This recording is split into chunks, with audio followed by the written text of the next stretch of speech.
these things make any sense to me. Like, you're telling me that this kid who's not military trained, this guy, first of all, how did he get to the roof? How come nobody was looking? How come nobody was like, there's a direct line of sight between where he's sitting and those roofs? You guys didn't check? You don't have a drone? Like, that's insane.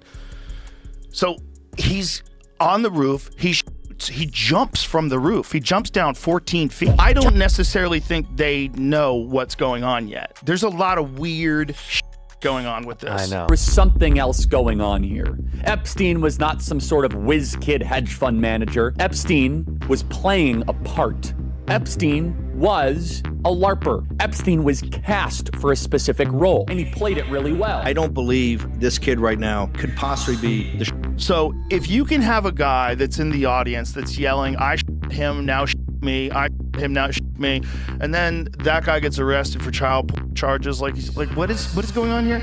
What if the woman everyone trusted was the one pulling the strings all along? Charlie Kirk's death shocked millions, but what came next was even darker. Joe Rogan, Elon Musk, and Candace Owens all hint at one thing, that the story we've been told isn't just wrong, it's engineered. And at the center of it all stands one person who knows more than she's saying. Erika Kirk, the widow with the smile that hides a storm.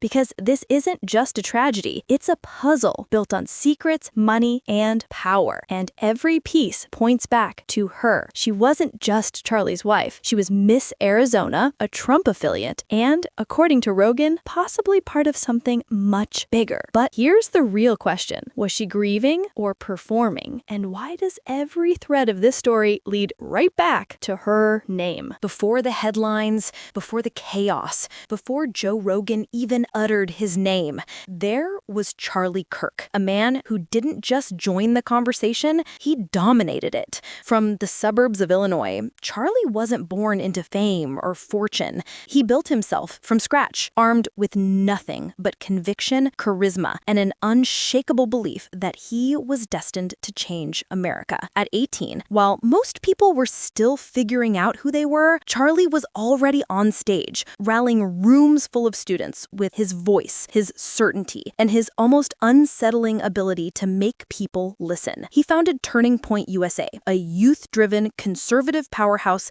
that promised to defend free speech and dismantle what he called campus brainwashing. It started small, flyers, microphones, small-town debates, but within a few years, it became a machine of influence. Millions followed, millions donated, and the White House noticed. By his mid-20s, Charlie wasn't just another name in the crowd, he was a headline maker. He spoke beside presidents, advised political campaigns, and rubbed shoulders with billionaires who saw in him something rare, a voice that could move a generation. To his supporters, he was fearless, principled, even prophetic. To his critics, he was manipulative, arrogant, and dangerous. But love him or hate him, you couldn't ignore him. He had power, he had reach, and maybe he knew too much. Because in those last few months, something changed. Behind the polished interviews and confident tweets, there was a different Charlie, quieter, heavier, watching the room instead of owning it. Friends said he had started questioning the same people who'd once backed him. He spoke of pressure, of things that didn't add up, of meetings where the smiles didn't reach the eyes. Some say he was paranoid. Others say he finally saw the truth. But one thing's certain, he was scared. And then the unthinkable happened. A single night, a single event, a gunshot that echoed across the country. The official reports called it a random act, a tragedy. But those who knew him, they didn't buy it. Joe Rogan called it too perfect. Candace Owens said it didn't make sense. And Elon Musk, he tweeted one cryptic line that broke the internet. The truth doesn't hide forever. Because men like Charlie Kirk don't just disappear. They leave behind echoes, unanswered questions, unfinished fights, and the uneasy feeling that the story we were told wasn't the real one. It happened on what should have been an ordinary afternoon, a turning point event. Bright lights, packed seats, flags waving, a sea of phones according every word. Charlie Kirk was doing what he'd done 1,000 times before, standing on stage, commanding a crowd, talking about truth, power, and the future of America. And then chaos. A sound cracked through the air, sharp and final. The crowd froze. rose, then scattered. Security scrambled toward the stage, but by the time they reached him, it was too late. Charlie Kirk, the voice that once filled arenas, was gone. The official report came fast. Authorities said the shooter was a 22-year-old man named Tyler Robinson. No military background, no known grudge, just a kid with a rifle who, according to them, somehow scaled a roof, assembled his weapon in secret, and fired a perfect shot from over 140 yards away. To the public, it was tragic. To the people who actually paid attention, it was suspicious because the details didn't fit. How did no one see him climb? How did no one hear the sound of metal snapping together? And how did a supposed amateur pull off a sniper-level hit in broad daylight at a heavily guarded event without being noticed or caught until it was already over? Even stranger were the witnesses. One man in the crowd started shouting, "I did it! I did it!" before stripping off his pants and being detained. At first, people thought he was insane, but then reports surfaced that this same man had been present at multiple national tragedies, from the Boston bombings to a fake 911 call years earlier. And within hours, he was arrested on charges so dark the public would never hear from him again. A decoy? A distraction? Joe Rogan called it too convenient. Because when one man confesses, you stop looking for the one who actually pulled the trigger. Then came the gun itself. Photos of it spread online. A rifle that looked modern, clean, and custom built. Yet investigators claimed it was an old family gun from World War I. No serial number, no traceable record. How does that happen? Rogan's reaction summed it up. None of this makes sense. None of it. Still, the story moved on. The press called it an open and shut case. The headlines called it a tragedy. But behind closed doors, the questions were stacking faster than the answers. Because when a man like Charlie Kirk dies that suddenly, and the details look this perfectly messy, you start to wonder if chaos is just another form of control. When Joe Rogan spoke about Charlie Kirk's death, he didn't sound like a man pushing a conspiracy. He sounded like someone who smelled a lie. On his podcast, Rogan replayed the event over and over, breaking down every tiny detail. And the more he talked, the less the story made sense. First, the rifle. According to police, the weapon belonged to the suspect's grandfather, a relic from World War I, old, rusty, without a serial number. But the photo that leaked online told a different story. A sleek composite stock, a polished barrel, a modern scope that looked like it came off a professional sniper rifle. Rogan stared at the image and said flatly, "Looks like a standard bolt-action rifle with a modern scope. Not an antique, not a family heirloom, a weapon built to perform. And if that rifle was modern, then the entire heirloom story was a cover, a lie designed to hide who really supplied it." Then came the shooter, Tyler Robinson, a 22-year-old kid, no military training, no known experience with firearms. Yet somehow, he managed a perfect shot from a rooftop 140 yards away, in front of hundreds of witnesses, under the full glare of daylight. According to Rogan, that wasn't just unlikely, it was impossible. He explained it clearly. To make that shot, you need more than luck. You need precision, discipline, training, and time. A lot of time. So how did an untrained civilian climb a roof, assemble a rifle from parts, aim through a scope, calculate wind and distance, and land a flawless headshot, all without a single person noticing? Almost as if someone wanted it that way. Rogan's co-host said what everyone was thinking. This feels staged. And Rogan agreed. The more he examined the footage, the clearer it became. This wasn't some kid acting alone. It was coordinated. The setup, the decoy shouting, "I did it," and the conveniently missing memory cards from Turning Point's cameras. It all fit too neatly, too cleanly. And when Rogan called it out, the internet erupted. Clips of his segment spread like wildfire, catching the attention of Elon Musk himself, who tweeted just 5 words that set everything ablaze. "The truth doesn't hide forever." Those 5 words changed everything, because now the world wasn't just questioning the story. They were questioning the people who wrote it. What was real? What was planted? And who stood to gain from Charlie Kirk's death? For Rogan, the answer was simple. Someone powerful wanted this to happen. And the more you listen to his words, it's harder to disagree. Every mystery has a figure who stands quietly at the center.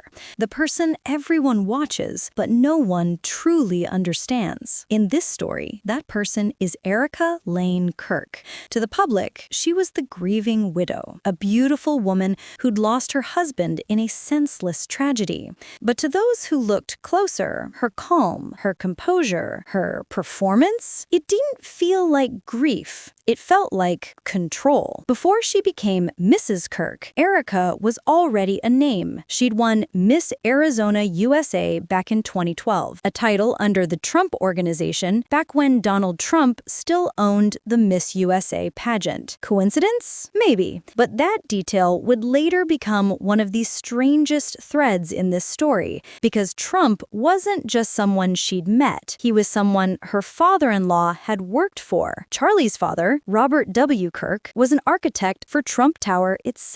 And somewhere in that overlap between the stage lights and the skyscrapers, Erika met the people who would shape her life. 5 years later, she met Charlie at a Turning Point USA event, not as a fan, not as a guest, but as a job applicant. An interview turned into a connection, and within months, she was standing beside him on every stage, smiling for every camera, her presence quiet but magnetic. People said they were perfect together, the activist and the beauty queen, the face of faith and the face of grace, but behind that perfect image, something didn't sit right. Even before Charlie's death, rumors followed them, whispers of arguments, of control, of money moving in strange directions. Erika had always been ambitious, but after Charlie died, ambition turned to spectacle. The memorial she arranged wasn't quiet or intimate, it was massive, theatrical, complete with lighting,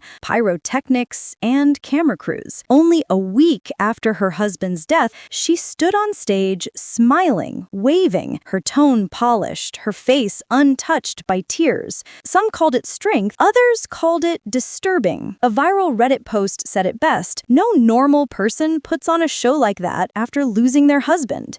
It looked rehearsed, like she'd been preparing for it." And that wasn't the only thing that caught people's attention. A video she posted on Instagram showed her holding Charlie's lifeless hand, whispering, "I love you," over and over again. She zoomed in close, smiled faintly, and then uploaded it. No captions, no context, just there. The internet noticed, and it never forgot. Then came the deeper connections, the ones most people missed. Her name kept reappearing in strange places: old Trump events, conservative donor lists, and even a handful of high-profile charity galas linked to media executives with ties to Turning Point. To some, it was harmless, a woman staying connected, but to others, it looked like placement. As the story spread, every gesture, every photo, every word of hers became a piece of a puzzle that no one could quite solve. Why was she always so composed? Why did she never speak directly about the investigation? And why did her interviews sound more like brand deals than statements of grief? Joe Rogan said it plainly on his show. There's something off about her. The timing, the tone, it's like she's reading a script. Maybe she was, maybe she wasn't. But from that moment on, the widow wasn't just a side character, she became the story. Because when everything about a tragedy feels unnatural, the calmest person in the room is often the one who knows exactly why. The internet doesn't need proof. It just needs a spark. And in the days after Charlie Kirk's death, that spark became a wildfire. It started small. A few blurry clips, a few curious Reddit threads, a few fans asking questions that felt harmless at first. But then someone slowed down a video, zoomed in on a detail, and everything changed. One of the first theories came from the memorial footage, a high-definition live stream where Erika stood near Charlie's empty chair. Her hand rested on the armrest, her diamond ring glinting under the lights. Except the ring moved. Not a lot, just enough to make people pause. At one moment, it was on her ring finger. The next, it was gone. Seconds later, it reappeared on her middle finger. Different angle, same hand. No cut, no camera change. Just gone, then back. The clip exploded. Millions watched, rewatched, slowed it down frame by frame. Some said it was editing. Others said it was symbolism, a secret signal, a hidden message, a way of saying this wasn't what it looks like. Then came the photo, a still shot from the same day. Erika's black dress, her calm expression, and a strange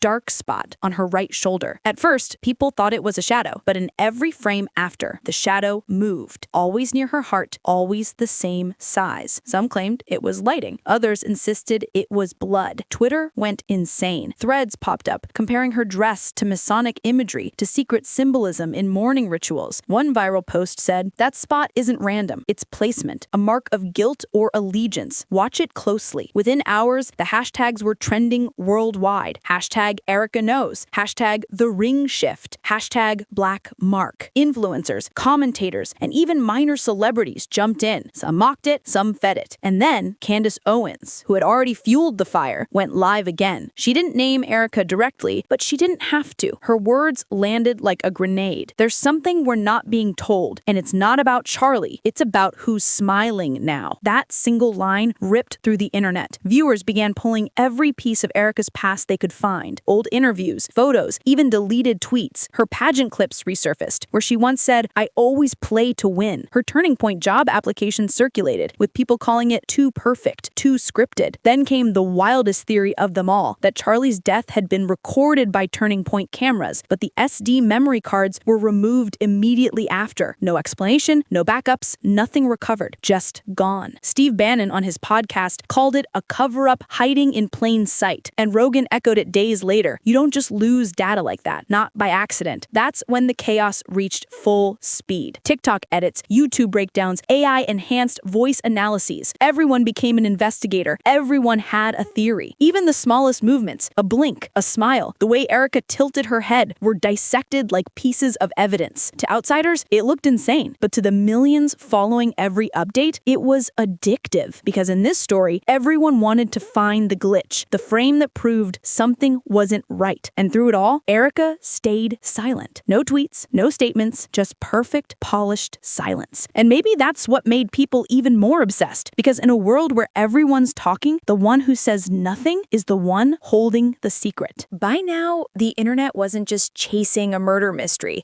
it was chasing a ghost. Because Charlie Kirk's death had stopped being a single story. It had become a mirror, reflecting something much deeper, something most people didn't want to see. Every tweet, every podcast, every new lead turned into a tug of war between truth and illusion. Major media outlets rolled their eyes at the conspiracies, calling them baseless, dangerous, misinformation. But the louder they tried to shut it down, the louder the people shouted back. Joe Rogan's words echoed everywhere. Nothing about this adds up. And Elon Musk's cryptic tweet, "The truth doesn't hide forever," had already become a movement. The conversation had grown beyond Charlie Kirk. It was no longer about one man's death. It was about how power moves in silence, how it hides behind headlines, and how the same people who tell us what's true are often the ones deciding what's allowed to be true. Because when you strip the story down to its core, you see the same patterns we've seen before. A public figure questions the system, a sudden,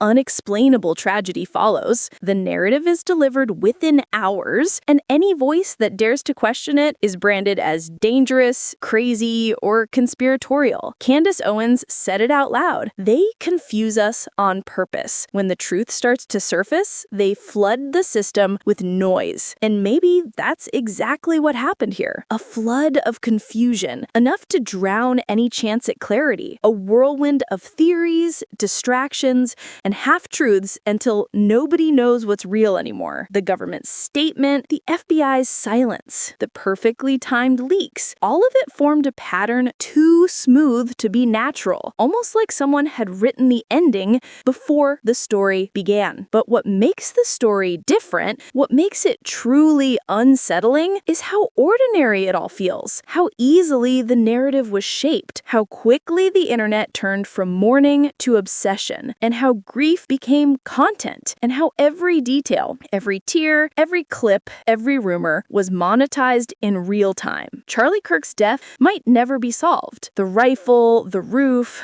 the missing footage, maybe none of it will ever make sense. But what will remain is the unease, the feeling that somewhere between truth and performance, we all became part of the act. And maybe that's the point, because in a world where reality is rewritten daily, the truth doesn't disappear. It just gets buried beneath the versions that trend better. So maybe this isn't just about Charlie Kirk. Maybe it's about all of us, our need to believe, our hunger for answers, and our blindness to the fact that sometimes the story we're watching is the one they want us to see. So what do we really know? A high-profile figure questions the system, a mysterious death follows, a widow whose story doesn't add up, a weapon that shouldn't exist, and a narrative narrative so perfectly inconsistent that it feels designed to keep us guessing forever. Joe Rogan saw the cracks first: the rifle, the decoy, the setup. Candace Owens connected the money, the silence, the pressure. And Elon Musk, with one cryptic line, lit the match that burned through the internet. The truth doesn't hide forever. Maybe he's right. Or maybe it hides in plain sight. Because this story isn't just about Charlie Kirk. It's about how easily truth can be rewritten when power wants it that way, how grief can be repackaged into distraction, and how one woman, calm, beautiful, untouchable, can stand at the center of a storm and somehow never get wet. Was Erika Kirk a grieving widow, or was she something else? A piece of a machine built to silence the man she once called her husband? Maybe we'll never know. Maybe we were never meant to. But remember this: the next time a story feels too strange to be true, ask yourself, is it because it's false, or because someone doesn't want you to see the truth behind it? Because in a world this carefully constructed, even tragedy can be scripted. And sometimes the real story is the one we're told not to question.